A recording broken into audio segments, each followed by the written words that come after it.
Mi nombre es Luis Cano, soy anatomopatólogo. Actualmente me desarrollo como científico en Francia. Estoy trabajando en cuanto a lo que es el carcinoma hepatocelular desarrollado sobre hígado no cirrótico.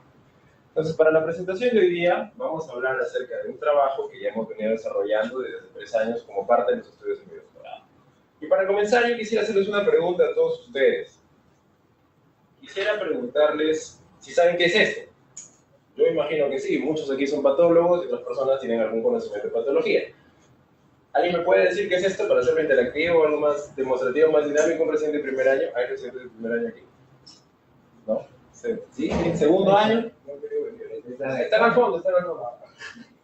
¿Puedes decirme qué es esto? No te escucho. Una lámina, perfecto, vamos bien. Por lo menos puedes pasar al segundo año. ¿Y esto? Es un taco de parafina. Ok.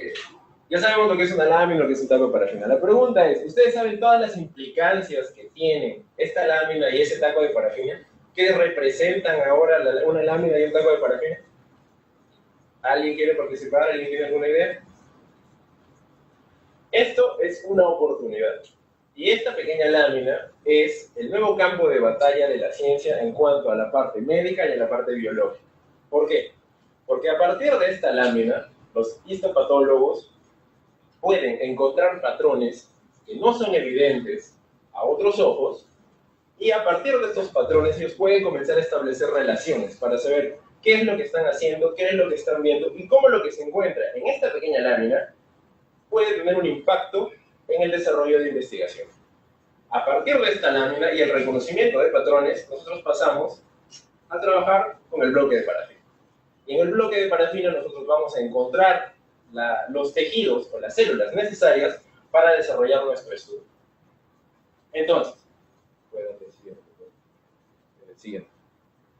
Entonces, todo comienza gracias a un órgano que nosotros tenemos que se llama los ojos, o el ojo, el sentido del ojo. Bueno, según la BBC, el ojo humano es capaz de distinguir entre 10 millones de colores, según la BBC. Interesante, ¿verdad? Yo tomo esta imagen porque el sentido de la visión está muy desarrollado, o incluso más desarrollado en la parte médica. ¿A qué me refiero con esto? El histopatólogo, el anatomopatólogo en mi caso, encuentra, o a partir de la visión que él tiene, comienza haciendo comparaciones entre el tejido sano y el tejido enfermo. A partir de eso hacemos diagnóstico de la enfermedad. Los clínicos pueden ver u observar las manifestaciones de la enfermedad y a partir de eso dan un tratamiento.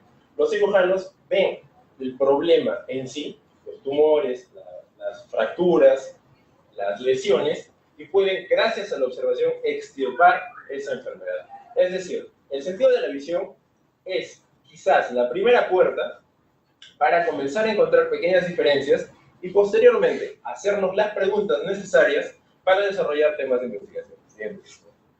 Sin embargo, tenemos que recordar algo. Una cosa es ver y otra cosa es observar. No lo digo yo, lo dijo el detective más famoso de toda la historia, Sherlock Holmes. Siguiente. Entonces, la pregunta es, ¿hacia dónde nos llevan nuestros ojos? ¿Qué es lo que podemos ver con ellos? Si tomamos a la ciencia, o si tomamos todo el conocimiento el cual aún no poseemos, vamos a tener la impresión de que estamos en una nebulosa, en un camino oscuro, donde las preguntas y la ciencia es la única manera de llegar a la verdad, en este caso a la luz. Bien. Sin embargo, lo obvio es tan evidente que muchas veces pasa desapercibido. ¿Qué fue lo que hicimos nosotros cuando comenzamos a hacer el trabajo de histopatología? Siguiente, por favor. La pregunta es muy simple. Yo quisiera saber qué es lo que ustedes pueden ver ahí. Si alguien quiere participar, no tengo ningún problema. Vamos a dejar tranquilos a los residentes del primer año y del segundo año. ¿Alguien más quiere decirme qué ve ahí? Una hoja. Una hoja, perfecto. ¿Qué más? No es marihuana porque no tiene... Estoy de acuerdo, no es marihuana. ¿Algo más? Presten atención a los detalles.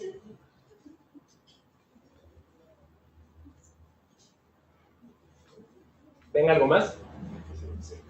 Sí. Si ustedes pueden ver aquí, hay un tipo de silueta, ¿verdad? Correcto. Perfecto. Puede hacer el siguiente, por favor. Esta silueta, que pasa desapercibida de una manera muy significativa, es la oruga de la mariposa varón. Esta oruga posteriormente va a transformarse en algo. ¿Y por qué escojo este ejemplo? Porque algo que en un primer momento pasa desapercibido, la naturaleza, tan sabia como siempre, va a permitir que este pequeño fenómeno, en este caso esta pequeña oruga, con el pasar del tiempo evolucione a algo totalmente diferente. Siguiente, por favor. Esta pequeña oruga se transforma en la mariposa varón. Si tomamos esta analogía y la aplicamos a lo que nosotros estamos viendo en los tejidos o nosotros interpretamos en la enfermedad, un pequeño signo, un pequeño síntoma, una pequeña imagen, una pequeña lesión, con el transcurrir del tiempo puede mutar o puede transformar en algo totalmente agresivo y distinto de cómo comenzó. Es por eso la importancia de observar, no solo ver. Siguiente, por favor. Entonces, ¿qué fue lo que nosotros observamos en el hígado no tumoral de los pacientes con carcinoma hepatocelular desarrollado sobre hígado no cirrótico? Sé que el nombre es grande, pero así lo tenemos. Lo que nosotros encontramos y hicimos en un primer momento fue navegar entre todo el hígado no tumoral y encontrar este tipo de lesión. Como ustedes pueden ver, estas células tienen características diferentes a los hepatocitos circundantes. Para partir, lo que más llama la atención es el color del citoplasma. Aquí las células son rosadas, aquí las células son claras. Si nos fijamos con más detalle, vamos a ver que el núcleo está centralizado o lateralizado y que en la periferia encontramos cierto componente inflamatorio. Esto fue encontrado en un primer momento como un foco aislado en el hígado. Entonces, lo obvio es decir, bueno, esos focos son células claras, pueden ser depósitos de grasa, puede ser esteatosis, puede ser un depósito de células ricas en glucógeno. Pero, si observamos un poco más y ampliamos nuestro panorama, siguiente por favor, lo que encontramos es que estos focos no son únicos, no están aislados. Esto es un corte de una lámina histológica, un bloque de parafina, del hígado no tumoral. Y nosotros encontramos que estos focos son más abundantes de lo que creíamos. Después de haber hecho un estudio para saber cuánto medían en promedio, llegamos a encontrar que el tamaño medio era 0.14 milímetros. Siguiente punto. Entonces, decidimos seguir observando, y cada vez con más detalle. Aquí vemos que efectivamente para las células tienen un citoplasma claro, no hay presencia de pequeñas burbujas o pequeñas burbujas de grasa dentro de ellas, el componente inflamatorio siempre se encuentra en la periferia, estas células tienen una estructura, una arquitectura diferente al parénquima normal. Siguiente. Con otro aumento podemos ver casi lo mismo, las células se disponen de diferente forma a los hepatocitos circundantes, el tamaño es levemente mayor y el núcleo está lateralizado y es más prominente en unas células en comparación a los hepatocitos circundantes. Siguiente, por favor. Como buen histopatólogo y tomando en cuenta lo que aprendí en este instituto, el paso siguiente es hacer coloraciones o tinciones para saber a qué nos enfrentamos. Si encontramos células claras, lo primero que vamos a pensar es que estamos ante focos de esteatosis. ¿Es esteatosis o no es esteatosis? Podemos pensar también que son depósitos de glucógeno. Entonces, lo que decidimos hacer fue una coloración PAS. Esta coloración PAS, no es diastasa, es solo PAS, nos permite ver que hay depósitos o hay una reacción positiva a la coloración PAS en el citoplasma de la célula y que en el tejido circundante, obviamente, no se encuentra. Siguiente, por favor. Después, pasamos a hacer la coloración de reticulina para saber si, dada la estructura y la forma de estos grupos de células claras, había una disrupción en cuanto al patrón y a la trama arquitectural normal del hígado. Lo que encontramos fue, efectivamente, que estos focos de células claras no mantienen el mismo patrón arquitectural de las trabéculas hepáticas. Es decir, estamos ante una lesión que es más común de lo que pensábamos, que es positiva para PAS y que rompe con la estructura normal de las trabéculas hepáticas. Siguiente, por favor. La pregunta es, ¿y ahora qué? Ya lo vimos, ya lo pintamos, ya lo analizamos, ¿y ahora qué? Entonces la respuesta es, siguiente, por favor. Desarrollamos un estudio comparando pacientes sanos versus enfermos.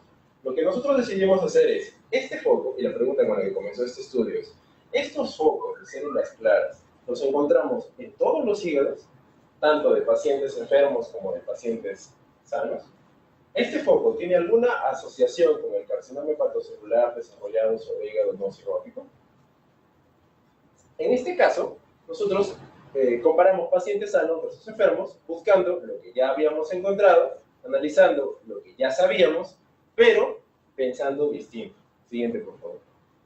Lo que nosotros, la población total que tomamos para desarrollar este estudio fue 50 pacientes en el grupo de pacientes, o sea, 50 individuos con carcinoma hepatocelular desarrollado sobre hígado no cirrótico y 75 individuos del grupo comparativo, nuestro grupo control. ¿Qué tipo de pacientes tuvimos en el grupo control? Pacientes sin neoplasia primaria de hígado, es decir, con metástasis hepática, con enfermedades inflamatorias, enfermedades infecciosas, pero que el hígado no estaba asociado a un proceso neoplásico. Lo ideal hubiera sido tener pacientes sanos, pero ¿qué paciente sano va a querer sacar un pedazo de hígado? Es un poco raro. Entonces, perdón, ¿cuánto recién? Entonces, lo que nosotros evaluamos fueron los parámetros de laboratorio, la fosfato alcalina, LDH, gamma-glutamina transcriptidasa, la albúmina y el virus de la hepatitis B. En los parámetros histopatológicos, el grado de fibrosis, el nivel de estetosis, la sobrecarga de hierro, la presencia de células positivas de CD163 macrófagos, las células vasculares evaluadas con CD34, la glutamina sintetasa como un marcador de probable probable lesión preneoplásica y la presencia de estos focos PAS positivos. Lo que nosotros hicimos, este es el gráfico de coeficientes. Aquí podemos ver casi todas las variables que consideramos.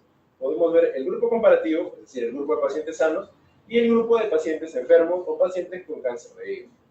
En este gráfico de coeficientes nosotros podemos ver que tanto el virus de la hepatitis B como los focos PAS son principalmente, se encuentran principalmente dentro del grupo de pacientes.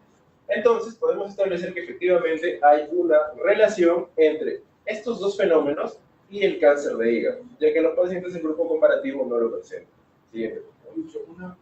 Sí, dígame. La glutamina sintetasa, entiendo, ayuda a distinguir cambios preneoplásicos. Fue positivo, no en todos, en un porcentaje de pacientes con este fenómeno. Por alguna razón no se pensó en el GLPK3, que también es una condición que, bueno, pinta particularmente en cáncer y no en este fenómeno plástico. El GLPK3 normalmente lo hacemos en rutina para ver si el tipo de tumor corresponde a origen de estirpe hepática o no. También se hizo, pero los resultados no fueron significativos. Entonces, por eso no lo coloqué. Pero sí se hizo. Sí se hizo también. Ok, gracias. Solo estoy mostrando los resultados más significativos. Sí. Entonces, lo que nosotros hicimos es decidimos ir un poco más lejos. Y después de haber visto en los análisis histopatológicos y de laboratorio la diferencia evidente entre el grupo de pacientes con foco de células claras y el grupo de pacientes sin foco de células claras, pasamos a hacer análisis de transcriptómica y análisis genético. Lo que encontramos es que todas estas vías de aquí, de la respuesta inmune adaptativa, las vías de señalización, las vías de fagocitosis, la inmunidad mediada por linfocitos, están upregulated, no downregulated, sobrereguladas, infrarreguladas, sería la traducción, gracias. Están infrarreguladas en este tipo de pacientes, en los pacientes que presentan este tipo de lesión. Entonces, teníamos ya la evidencia histológica, teníamos ya la relación directa entre la presencia de los focos y el cáncer de hígado. Y tenemos también vías que están infrarreguladas a este nivel. Es decir, estamos ante algo que es nuevo, que es diferente, y necesita tener la atención debida. Sin embargo, dentro del diagnóstico histopatológico también encontramos otro tipo de lesiones que dan una atención parecida, como por ejemplo el déficit de alfa-1 antitripsina. Lo que nosotros hicimos fue, en el análisis genético, buscamos los genes responsables del déficit de alfa-1 antitripsina. En este caso, la familia y los genes afina, los cuales no presentaban alteración en este nivel. Vale decir que encontramos también alterados en estos análisis la presencia de genes como PLK4, como los receptores de insulina y la familia de los LOX. Siguiente. Nosotros, el siguiente paso, o lo que hicimos después en colaboración con el Instituto Pasteur, a Pascal Milot y mi amigo Juan Pablo, fue publicar nuestros hallazgos. Y, como ustedes lo pueden ver, los focos de células claras y la infección viral están asociadas con el carcinoma hepatocelular no cirrótico no fibrolaminar en los pacientes de América Latina. Este artículo ha sido publicado en el Journal Scientific Reports y se encuentra en línea a partir del año 2018. Siguiente, por favor. Recuerdo, y ya como para decir una pequeña anécdota, recuerdo que cuando yo era residente de primer año, estaba en mi tercer día, encontré una lámina y me dijo, bueno, puedes comenzar mirando esto.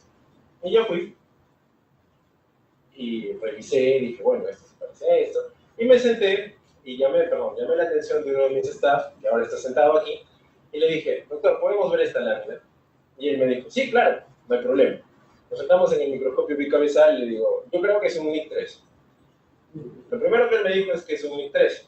Yo honestamente lo había leído, pero entre el sueño, mal desayuno y pocas ganas, lo que dije fue, es una neoplasia intracervical o intracervix. Y cualquiera con conocimiento básico de oncología va a decir que estoy hablando una tontería, y es totalmente cierto. En ese momento mi staff miró sobre el microscopio y me dijo, o sea, no me dijo nada, pero su mirada me dio a entender de, pobre chico que te has metido. Lo que yo dije fue, eso no es. Era un poco altanero en ese momento. Mi staff me dijo, estoy tratando de hacer un hilo. En ese momento él me dijo, pero ¿qué es un NIC3? ¿Y por qué no es un NIC2? ¿Y por qué no es un NIC1? ¿Y por qué no hay componente infiltrante? Y la bendita respuesta que se me ocurrió a mí, según yo, después de haber leído y conocido tanto, era, bueno, la figurita esto se parece a lo que está en el libro. De ahí es donde viene esta frase. La patología no es solo ver figuritas, si lo fuera, hasta un mono podría hacer diagnóstico. La idea de la patología, y para las personas que son patólogos, es que tienen la oportunidad de estar frente a una lámina y de paso a paso comenzar a entender, con las preguntas necesarias y las ganas de ver, cómo se desarrolla el proceso de carcinogénesis dentro de los tejidos, X en este caso el hígado. Es una herramienta interesante y es, como bien lo he dicho al inicio de esta ponencia, es lo que nos permite desarrollar ciencia a todo nivel y combinarla con otras técnicas, cuestión molecular, estadística, muchas más, para encontrar la respuesta a la pregunta que nos hemos planteado. Siguiente, por favor. Entonces, si tenemos en cuenta esto, vamos a ver dos imágenes de dos serpientes que aparentemente son parecidas.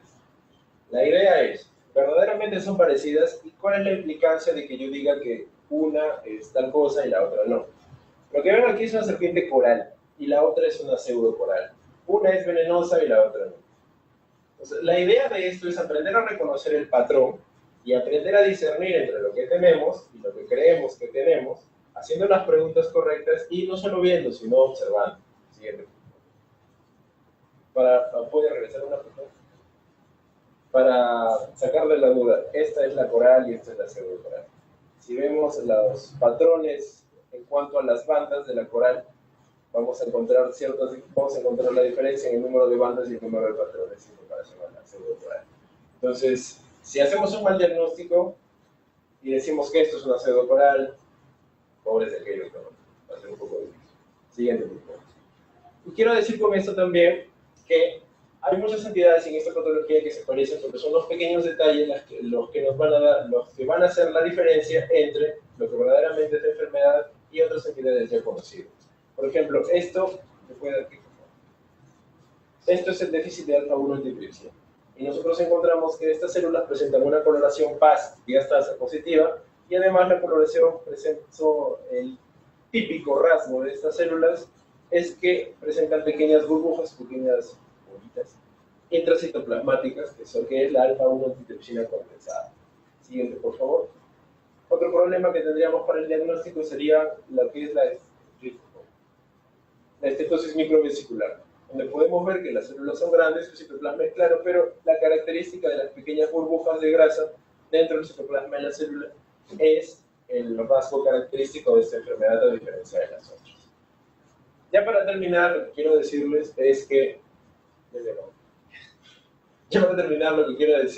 que como médicos, como biólogos, como científicos, yo creo que el primer paso, o quizás el más importante, es observar y evitar hacer prejuicios en relación a lo que tenemos.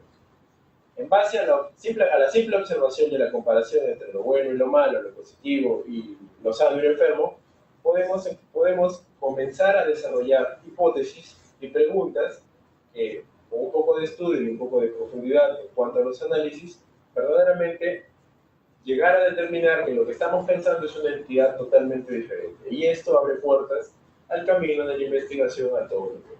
Muchas gracias. Me corresponde entonces ahora tomar la palabra para hacer la presentación del estudio del análisis metabolómico de estos focos hepáticos sin precedentes de alteración celular en el carcinoma hepatocelular en nuestra población, en la población peruana.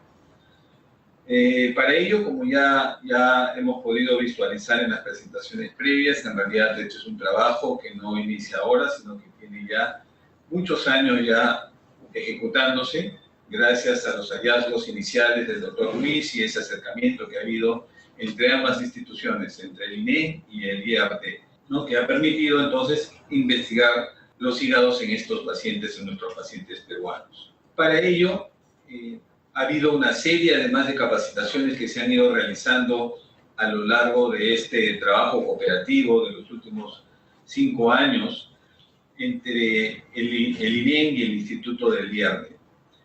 Para ello, el doctor Sandro Casavilca recibió una capacitación a través del Banco de Tumores Cerebrales y Neuropatología Quirúrgica en el Hospital de la Pitié-Salpêtrière, París, Francia, en el 2017. También igual el licenciado Mauricio Ramal Matute, biólogo molecular para la detección de micotoxinas, Instituto Nacional de Investigación Agrónoma en Francia en el 2016. También igual tenemos por parte de Macarena, que es una asesora administrativa del Banco de Tejidos Tumorales. Ella ha realizado un diplomado en ética e investigación en la Universidad de Trujillo en el año 2016. También tenemos al licenciado Dani Córdoba Mamani, que es tecnólogo médico, que ha realizado también una capacitación en el biobanco y cultivo celular. Él tiene ya la tarea de desarrollar cultivos celulares acá en el instituto. Él lo realizó en el año 2015 en la Universidad de Rennes, en Francia. Tenemos también al magíster Serapio, que está también igual que Luis Cano, haciendo su doctorado en biología molecular y epigenética de cáncer desde el 2015 y Luis Cano desde el 2016. Y asimismo también un doctorado en epidemiología en la Universidad de Marsella, Francia, en el 2015 de Teresa Rojas. Entonces tenemos todo un grupo de profesionales peruanos que han sido capacitados gracias a la colaboración de ambas instituciones, y lo cual ha permitido una serie de reportes ya publicados en la literatura por este grupo de investigación, dentro de los cuales todos ellos dirigidos naturalmente a patología hepática y dentro de los cuales están los últimos hallazgos que Luis Cano nos ha mostrado. El grupo de investigación en esta oportunidad, también igual en colaboración con el INE y el Instituto de Francia, el IARD, están a cargo de los doctores Eloy Ruiz y por el Departamento de Patología, quien les habla, y el doctor Sandro Casavilca. Como Departamento de Patología estamos representando a la institución. Por el IARD tenemos a la Universidad de Paul Sabatier Toulouse, con el biólogo molecular Stefan Bertani, y además tenemos la colaboración de los institutos regionales. En el norte tenemos el INEM Norte, a través de Milagros Abad, médico anatomopatóloga, patólogo-oncóloga, formada también en nuestra institución, y en el INEM Sur tenemos al doctor Claudio Bengoa como representantes de estas instituciones. Asimismo, también tenemos a un tesista de posgrado, Brian Félix, tenemos el personal de tecnólogo, biólogos, Rudy Liendo, Dani Córdoba, Mauricio Ramar, Karina Cancino, y el coordinador administrativo, que es José Serapio. La idea es naturalmente desarrollar este trabajo de investigación, para lo cual se nos presentó un primer desafío.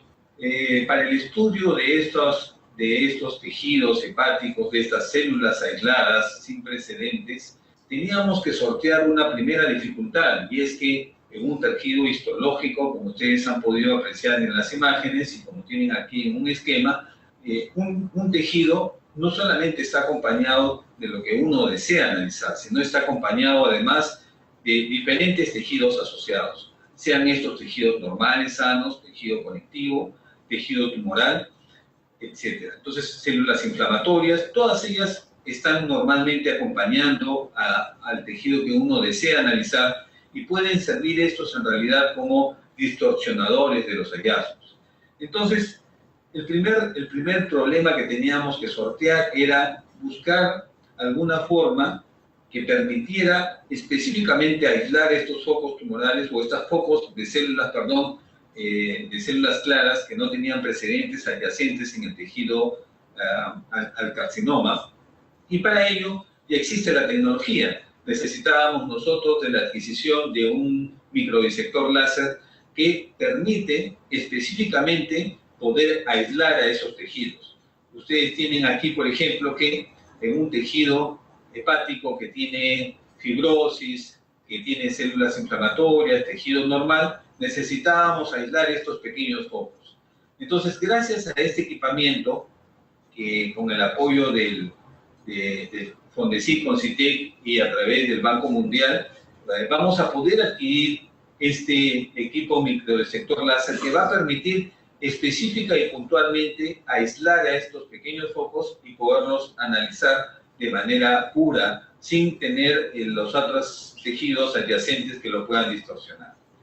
Para ello, presentamos un proyecto de investigación que tiene un plazo de ejecución de 30 meses, dentro que tiene una serie de etapas. La primera etapa es la adquisición del equipo, que ya está en marcha, que está como responsable o liderando la adquisición de este equipo, me encuentro yo, encabezando esta parte del estudio.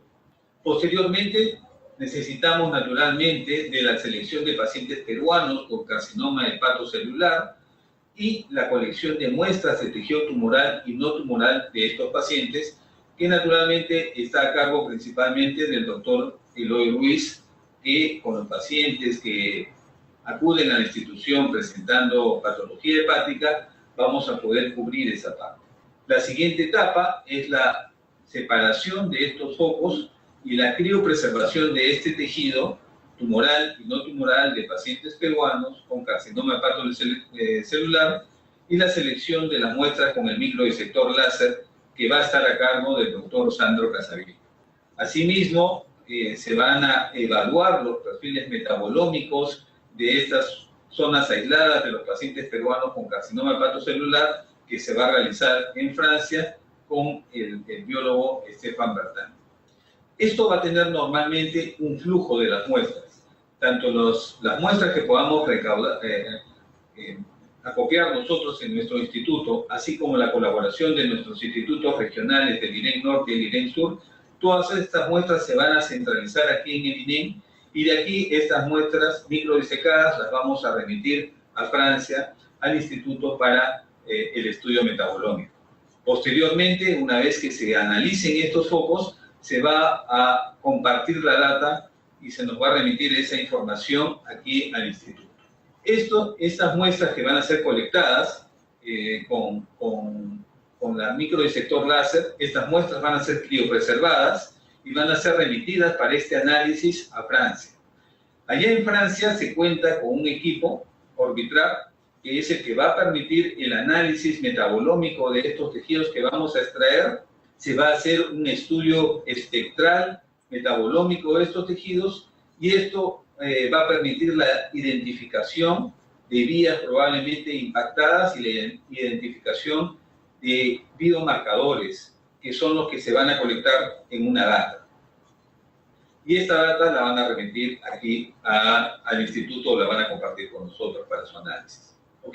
En eso básicamente va a consistir este estudio. Es un equipo que, como ya les mencioné, ha sido gracias a la participación del equipo de Banco de Tejidos Tumorales, al Concitec, Fondesit, y que hemos sido ganadores de este equipo, que es un microdisector láser, que dicho sea de paso, es importante que esté además a disposición no solamente de los investigadores, en este caso que estamos a cargo del estudio del cáncer hepático, sino también está a disposición de cualquier otro investigador nacional que desee también utilizar este microdisector láser.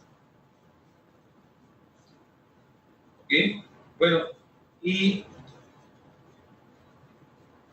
para finalizar ya el programa el día de hoy, había la presentación de un caso que lo vamos a llevar a cabo ya en el departamento de patología propiamente.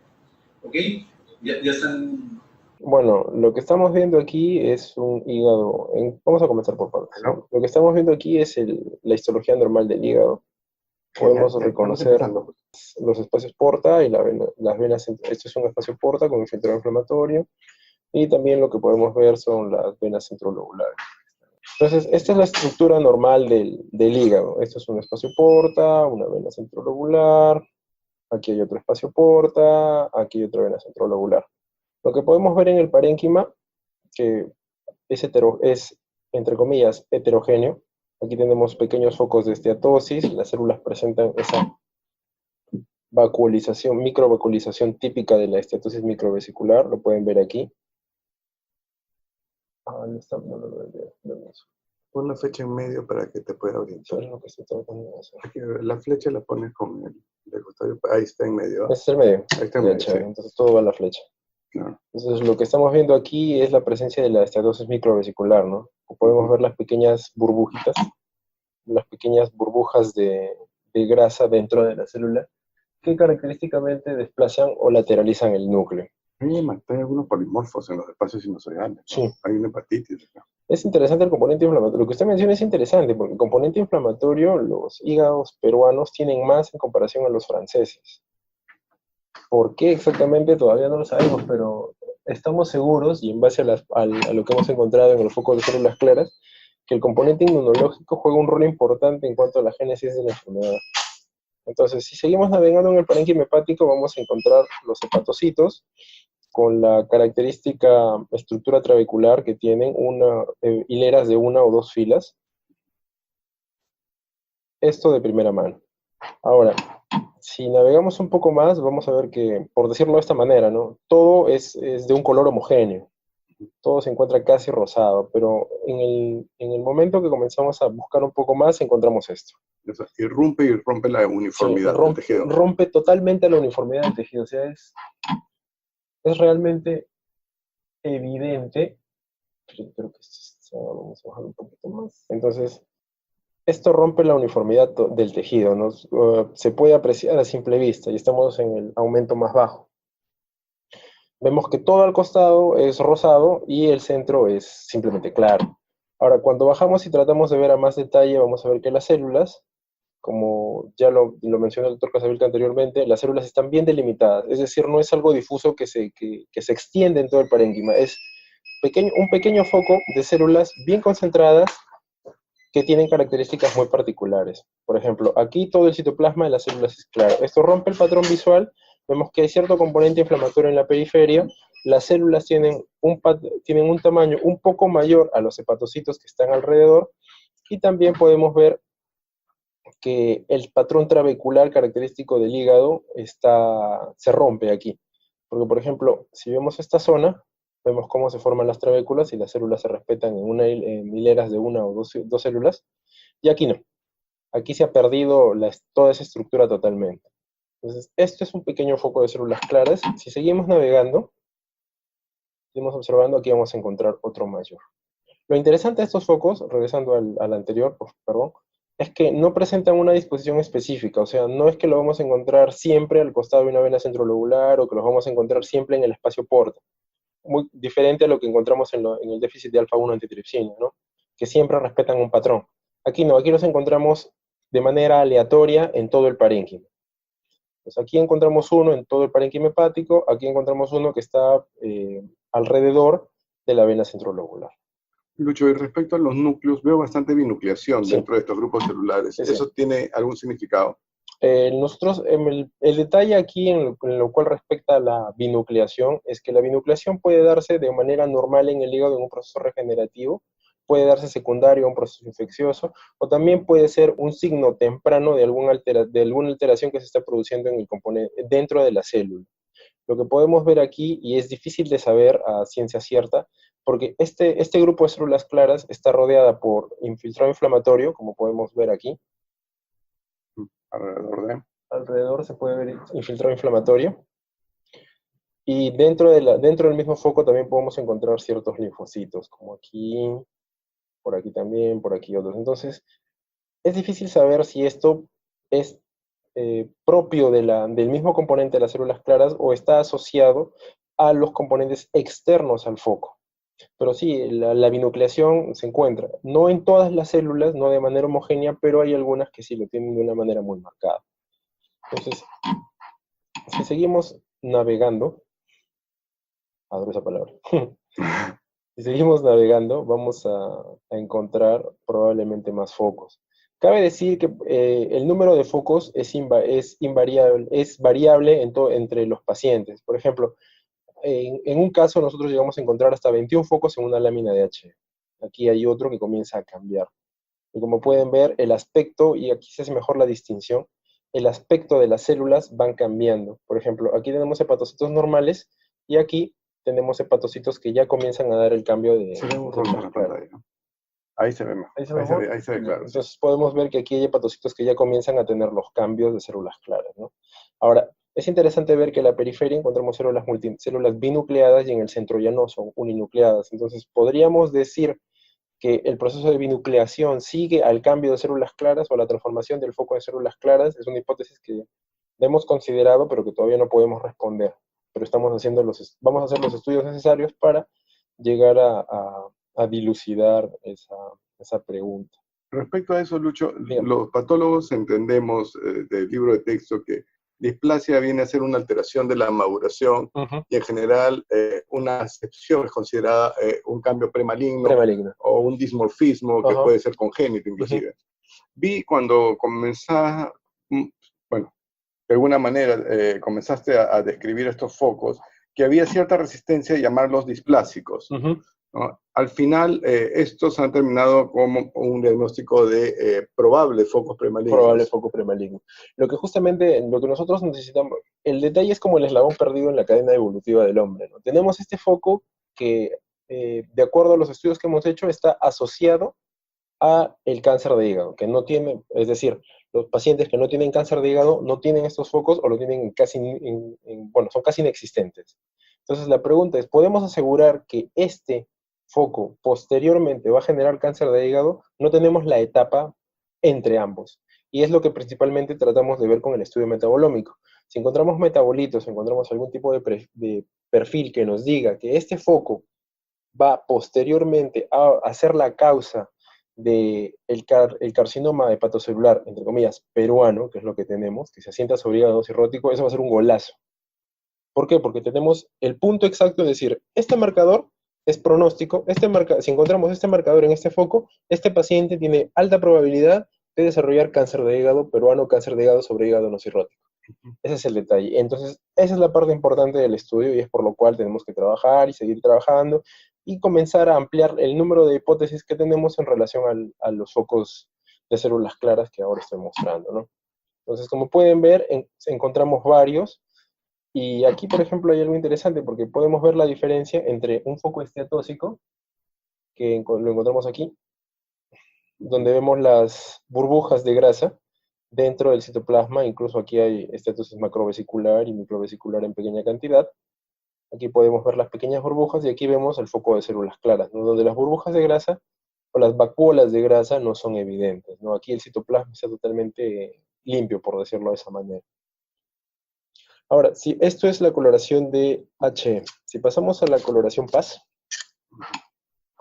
recuerden que lo que hemos hecho es PAS y no PAS diastasa.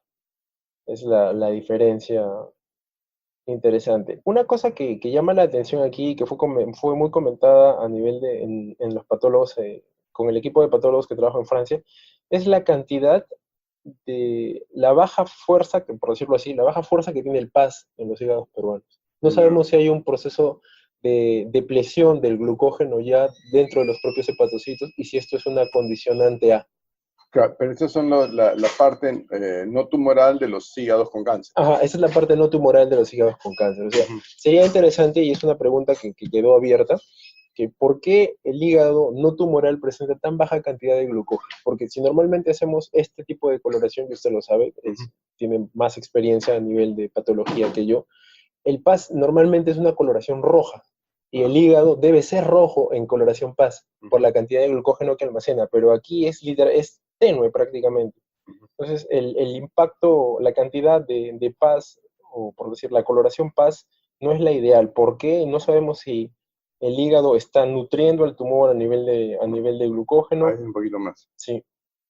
Justamente este es el foco. Justamente este es el foco. Es el que había mostrado anteriormente en relación a la esteatosis. Ahí creo que se ve mejor en la... O sea, los focos son PAS positivos. Los focos son PAS positivos. Pero no le hicieron diastasa. No. No. Solo hemos hecho la coloración de PAS y, como pueden ver, el foco es PAS positivo. Ahí creo que se ve mejor. Ahí creo que se ve mejor, sí. Entonces aquí podemos ver que los focos son positivos para PAS.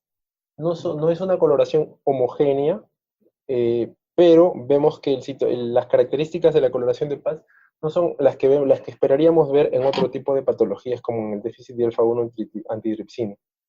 No es una coloración granular, no se forman las pequeñas burbujas de alfa-1 antitripsina. Aquí es homogénea, se distribuye, incluso se puede concentrar en todo el citoplasma, en ciertas zonas del citoplasma, como lo que podemos ver aquí, por ejemplo, ¿no? La coloración es homogénea y difusa en todo el citoplasma de la célula, y aquí se concentra más hacia un lado, ¿no? A diferencia de los otros. Entonces, si seguimos analizando, vamos a encontrar que hay otros focos que también son positivos, porque comparten las mismas características. Por ahí han saltado algunos chicos. Sí, un segundo.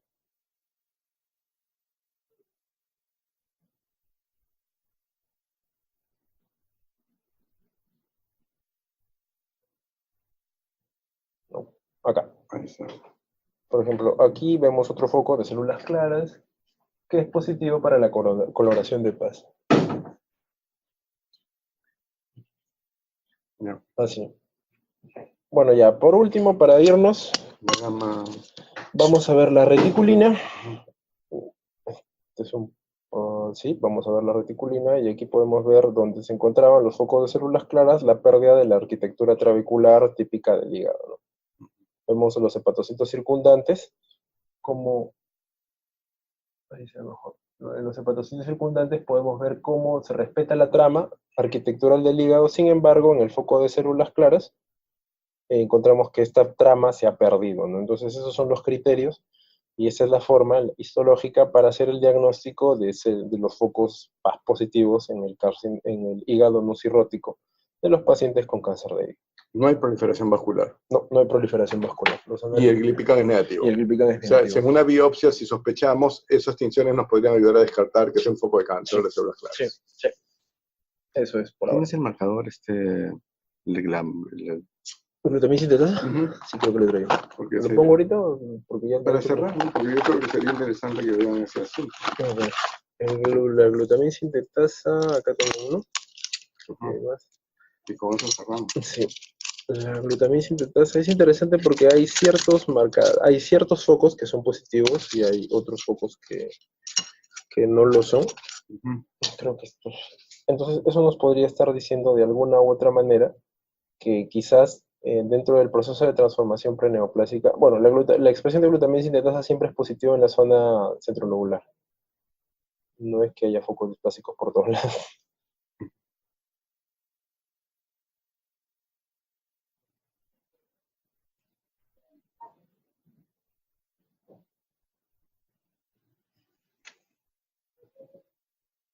¿Dónde están los focos?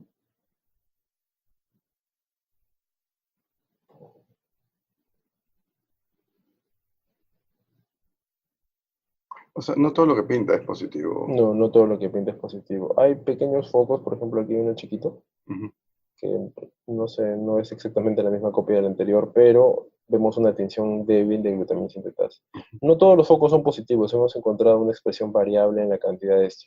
La pregunta que se nos abre ahora en base a esta expresión es si efectivamente hay focos que pueden evolucionar y ya comienzan a expresar la coloración de glutamina sintetasa, lo cual es un marcador preneoplásico, y hay focos que todavía no. Por ejemplo, aquí hay uno.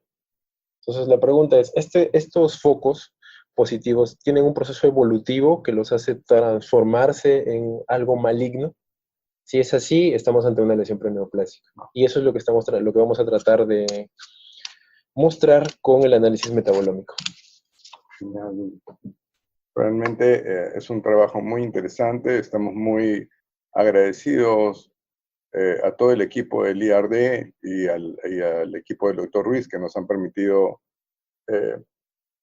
compartir con ustedes esta gran experiencia de investigación translacional, Lucho. Oh, gracias a ustedes, ¿verdad? Ha sido un trabajo conjunto. Creo que con esto damos, ¿te parece? Sí, por sí, cerrada la sesión de patología, y muchas gracias al auditorio por acompañarnos. Gracias a todos ustedes por su participación y colaboración. Hasta la próxima.